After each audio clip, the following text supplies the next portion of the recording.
Please Sanskrit से channel में आप सभी का हार्दिक स्वागत एवं अभिनंदन है। आशा करती हूँ कि आप सभी स्वस्थ और मस्त रहते हुए होली होली खेल के फिर से अपनी तैयारी में लग गए होंगे। और हाल ही में आपकी सीटेट की परीक्षा होने जा रही है। जो अभ्यर्थी जनवरी में किसी कारण से रह गए उनके लिए बहुत ही सुनहरा मौका है। तो ऐसे में आपको क्या करना है, अपनी निरंतरता और बारंबारता को नहीं छोड़ना, क्योंकि कहते हैं कि करत करत अभ्यास से जड़मत हो सुना।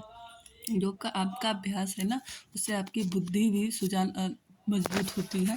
भले ही कहते हैं कभी कभी क्या होता है कि बहुत ब्रिलियंट लोग रह जाते हैं और कम बुद्धिमान लोगों का सिलेक्शन हो जाता है। उसके पीछे रीज़न यही है कि वो निरंतरता को नहीं त्यागते हैं।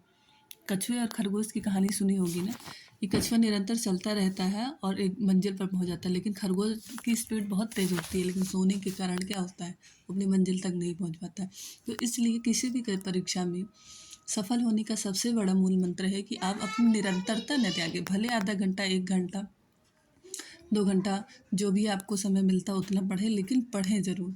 जैसे आपके 4-5 जो सब्जेक्ट हैं, उन सब्जेक्ट को मुख्य मुख्य सहायकों वगैरह है, इन सब को आप जो है इन सब का तो प्रैक्टिस सेट आप निरंतर लगाते चलिए, ठीक है।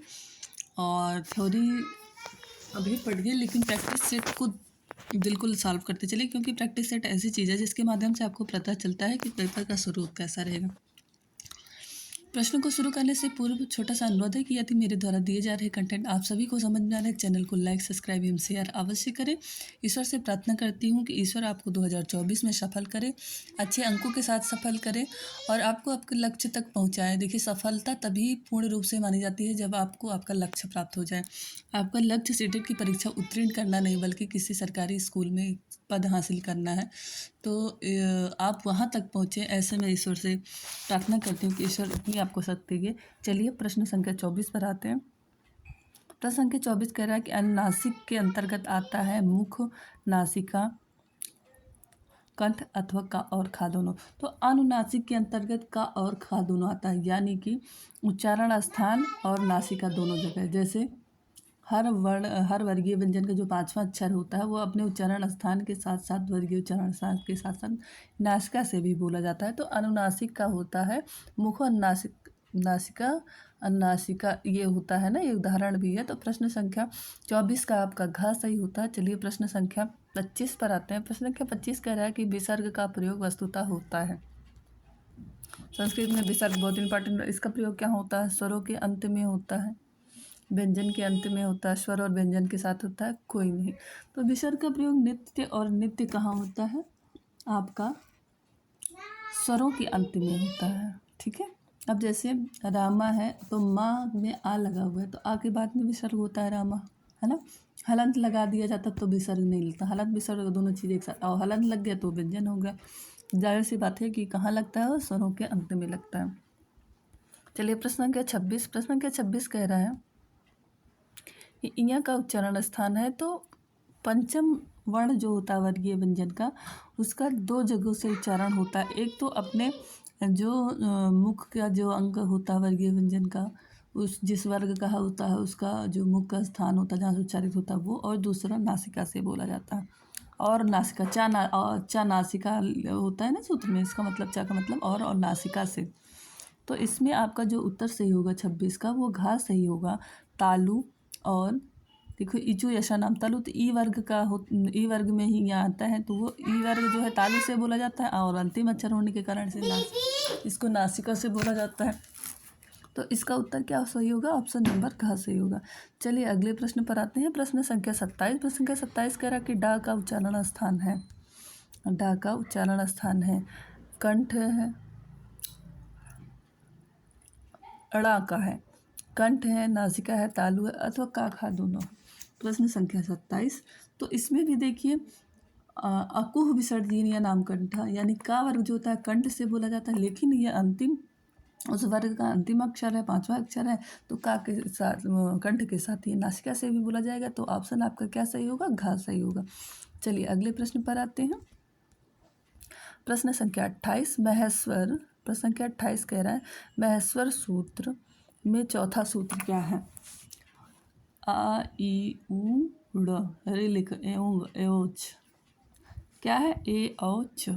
आपका ऑप्शन नंबर का सही होगा। प्रश्न संख्या 28 का ऑप्शन नंबर का सही होगा। देखिए जो माहेश्वर सूत्र हैं उसमें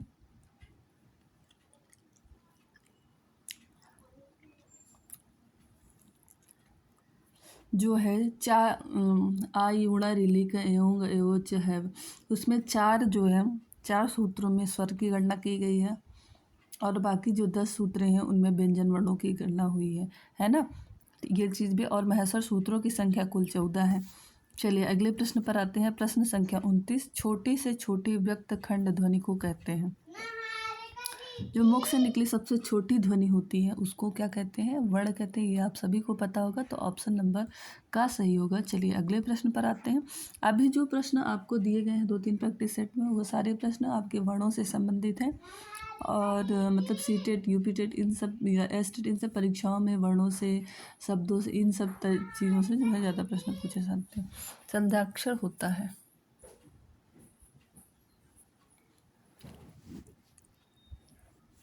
प्रश्न संख्या 30, क ख ग घ अथवा आ ई छोटा छोटी ये होता है, अथवा ए ऐ ओ औ होता है। संध्याक्षर किसे कहते हैं? एक यूनिक प्रश्न, संध्याक्षर किसे कहते हैं? प्रश्न संख्या 30 और 30 का आपका जो उत्तर सही होगा वो होगा गा। कौन से हैं संध्याक्षर? संध्याक्षर मतलब जो 2 संधियों से बने, संधि करके बने हैं, जैसे आ और ई मिलकर ए बना है ना, तो जो है ऑप्शन नंबर आपका गा सही होगा। चलिए अगले प्रश्न पर आते हैं। ये 2 वर्णों से मिलकर बने हैं, इसलिए 2 स्वरों से मिलकर बने हैं, इसलिए इनको संध्याक्षर कहा गया है। प्रश्न संख्या 31 कह रहा है व्यंजन वर्ण सही मात्रा है, 1 मात्रा, 2 मात्रा, 3 मात्रा, अर्ध मात्रा। तो व्यंजनों की कितनी मात्रा होती है? 1 मात्रा होती है कि 2 मात्रा होती है कि 3 मात्रा या अर्ध मात्रा? तो व्यंजनों की आधी मात्रा होती है ना। प्रश्न संख्या घ, व्यंजनों की उत्तर घ सही होगा। व्यंजनों की कौन सी मात्रा होती है? आधी मात्रा होती है। चलिए प्रश्न संख्या 32, प्रश्न संख्या 32 कह रहा है कि यण प्रत्याहार होगा, यण प्रत्याहार होगा या हरक, याराला और याशाड़ा। तो यारालावा जो है ये आपका यण प्रत्याहार, या वाराला जो है यण प्रत्याहार के अंतर्गत 4 वर्ण आते हैं। यारालावा ऑप्शन नंबर आपका 3 यानी गा सही होगा। चलिए अगले प्रश्न पर आते हैं। प्रश्न संख्या 33 और आज का आखिरी प्रश्न है। कह रहा है चर प्रत्याहार में निम्नलिखित वर्ण आते हैं। च ट त क प, च ट क तक, कप से या